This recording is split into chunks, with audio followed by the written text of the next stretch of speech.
sort of the line there as what you would define as not acting conflict to allow Ukraine to join NATO? I don't think you'll see explicit conditions along those lines reflected in the NATO communique or expressed from this podium or from the White House podium.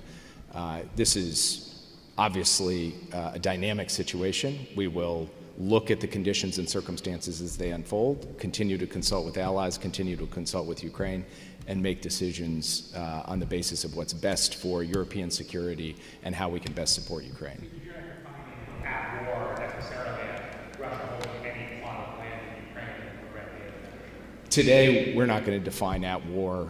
We're not going to lay down a definition for that. And you know, there have been historical circumstances where you've seen, different ways of looking at that question. That will be for an ongoing discussion and dialogue within the alliance. Yeah. On cluster munitions, on the way over here, you characterized the British Prime Minister as saying that he was basically acting within his legal obligations with the, I guess you could say, limited protest that he faced publicly.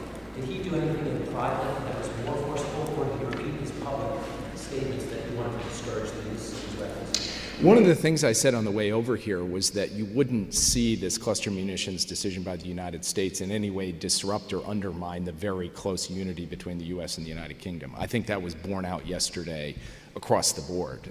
Prime Minister Sunak and President Biden had an incredibly energetic conversation on a range of issues, including their tight coordination and full unity on the bigger picture in Ukraine. The Prime Minister said nothing different in private than he said in public. They have their legal obligations, but you certainly haven't seen the British Prime Minister, or really, for that matter, any of our NATO allies go out and say that this threatens NATO unity. You haven't heard anyone say that, and the answer for why that is because it doesn't threaten NATO unity. And you'll see over the course of the next couple of days that while allies have different views on this particular weapon system, and many are signatories to the Oslo Convention, there is a wide degree of understanding that the United States took this decision thoughtfully, carefully, and in the best interests of protecting Ukraine's people and Ukraine's territorial integrity and sovereignty.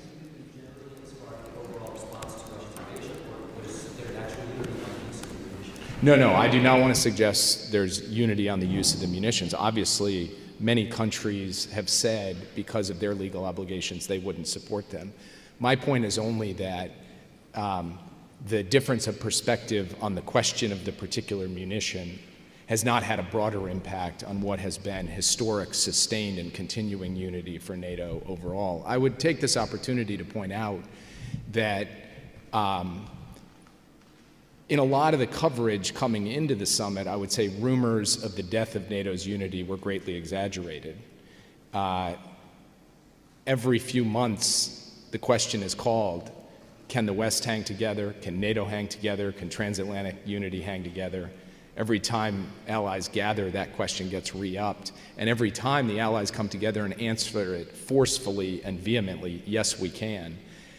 Vladimir Putin has been counting on the West to crack, NATO to crack, the transatlantic alliance to crack.